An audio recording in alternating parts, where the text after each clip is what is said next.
Di video ini, aku akan sharing pengalamanku di dunia web developer freelance.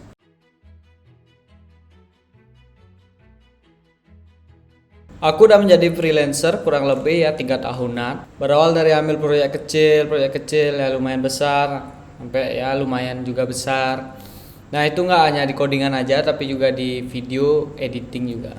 Tapi di sini aku bakal bahas lebih ke developer atau enggak programmingnya. Dari pengalamanku pribadi, nentuin harga tuh ada beberapa yang emang harus diperhitungkan dan ada juga faktor-faktornya kayak gitu. Coba aku kasih contoh ya, misalnya nih kalian ada klien mau buat e-commerce. Nah, kalian harus breakdown dulu e-commerce tuh sebenarnya butuh fitur apa aja. Misalnya nih, klien nih pengen e-commerce-nya ada fitur login, ada fitur QA apa QA, QRIS, terus virtual account, terus bisa set shipping misalnya gitu. Ya udah dari sana kalian bisa breakdown dulu terus hitung lagi berapa kena charge, berapa fee-nya yang harus dikenain ke kliennya. Kalau aku pribadi, tahap awal paling awal yang harus ku tahu itu adalah kliennya dari mana. Terus pendapatan rata-rata orang di sana tuh berapa gitu. Karena biar kita nggak salah target, kita nggak menyamaratakan semuanya. Pada akhirnya akan ada beberapa daerah yang mungkin pendapatannya mungkin di bawah dari daerah lain gitu kan. Kalau kita mencar seperti harga yang di atas ya mahal jatuhnya di sana gitu. Kalau udah tahu itu baru tentuin harga termurahnya berapa, harga termahalnya berapa.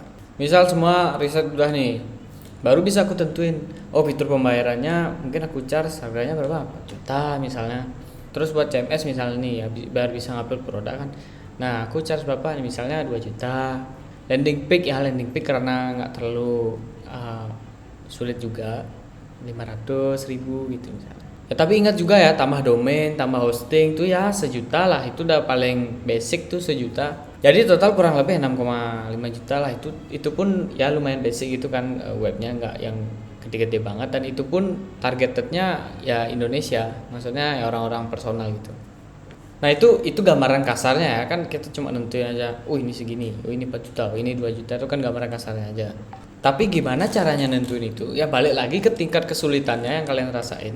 Kalau memang fitur itu sulit dan fitur itu paling berguna di aplikasinya, di websitenya, ya bisa kalian charge harga lebih mahal lagi gitu. Tapi kalau fiturnya sulit, tapi sebenarnya fiturnya itu gampang, banyak ada di Google gitu, banyak orang bisa juga, ya berarti itu yang kamu yang kurang belajar gitu. Jadi kamu harus belajar lagi.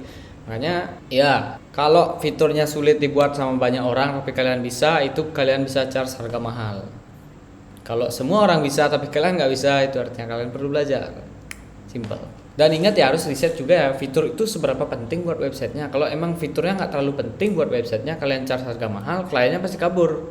Ngapain orang fitur nggak penting, ngapain kalian charge harga mahal? Tapi kalau fiturnya emang paling penting banget nih, kliennya emang butuh, pokoknya fitur itu biar ada gitu, itu yang paling charge mahal, bisa juga gitu. Yang lainnya ya rendahin dikit nggak apa-apa, karena emang nggak terlalu penting buat itu gitu loh. Jadi yang jadi nyawa websitenya itu adalah fitur yang emang dibutuhin sama kliennya itu gitu. Tentuin juga berapa lama kalian buat websitenya, jadi trial errornya itu tentuin juga.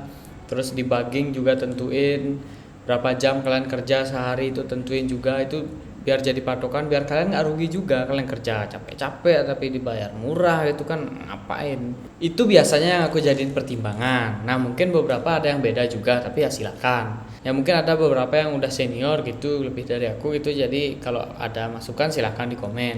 Nah itu dari pengalaman pribadiku aja, itu caraku untuk menentukan harga gitu.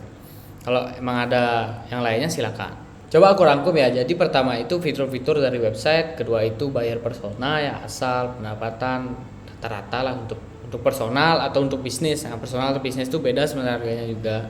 Itu kalian bisa tentuin juga. Terus tingkat kesulitan pengerjaannya gimana, terus tingkat kebergunaan sebuah fiturnya itu untuk keseluruhan websitenya gimana, sama resource, hosting, sama domain. Itu ingat tuh, penting tuh, biar kalian nggak rugi di sana. Kecuali kliennya udah punya hosting sama domain, itu beda lagi. Dari pengalamanku sih itu ya, tapi tentu masih perlu diasah lagi ya pastilah. Maka dari itu aku udah coba cari beberapa referensi lagi di internet ya. Jadi ada hal yang perlu dipertimbangkan juga katanya. Jadi itu bisa juga berupa jumlah halaman ya, penting juga nih jumlah halamannya berapa, jumlah halaman yang akan dibuat itu bisa kalian kalkulasi juga. Terus fungsi dan fitur yang diminta ya, sama kayak gue bilang tadi. Tingkat kompleksitas desain, misalnya desainnya agak ribet, misalnya kalian front end juga atau full stack, desainnya agak ribet ya, kalian bisa adjust lagi harganya. Terus integrasi sistem lain-lain, misalnya kayak set shipping tadi ada integrasinya, misalnya udah kalian oh ini integrasinya lumayan sulit nih, udah berarti bisa charge lebih mahal. Bisa payment gateway ada juga, oh bisa charge lebih mahal lagi gitu. Terus waktu yang diperlukan untuk membuat website itu ya, kalian berapa lama butuh waktu untuk membuat itu gitu. Jadi jangan sampai kontraknya lama tapi dibayarnya dikit gitu kan, rugi juga.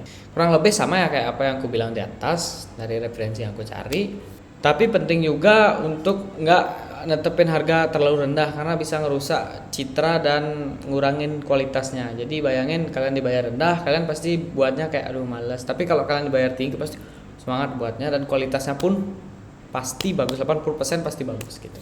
Kalau dibayar rendah ya ada harga ada kualitas, apalagi kliennya minta cepet. Jadi mau gimana? Pastiin juga apa yang kalian kasih sesuai sama harga yang dibayar sama klien. Tapi jangan lupa juga kalian mempertimbangkan biaya lain. Ya misalnya selain hosting dan domain itu biaya pemeliharaan misalnya nih, terus dukungan atau enggak apa namanya garansi setelah peluncuran nih tiba-tiba ada bug gitu kan. Terus jadi tambahan sebenarnya juga kalian kasih garansi kayak gue bilang tadi, kalau rusak nih misalnya kan sih rusak namanya, kalau error atau ada bug atau kena hack itu habis peluncuran, misalnya kalian kasih 2 minggu atau enggak sebulan tuh garansinya, itu kalian bisa naikin harga juga lagi dikit. Itu sih cara yang aku terapin ya untuk adjust harga untuk freelance. Kalau kalian misalnya ada saran lain lagi ya silakan di komen gitu. Jadi feel free banget, aku juga mau belajar juga gimana teman-teman di sini adjust harga tuh kayak gimana, biar aku juga bisa oh ternyata di sini aku yang salah. Jadi yaudah aku bisa saling sharing, saling belajar juga. Itu sesuai pengalamanku ya, itu yang aku lakukan kalau aku deal project sama klien. Mungkin itu aja dulu untuk video kali ini. Jadi kalau bermanfaat kalian bisa like, terus ada yang mau didiskusikan juga bisa komen di bawah. See you in the next video, bye bye.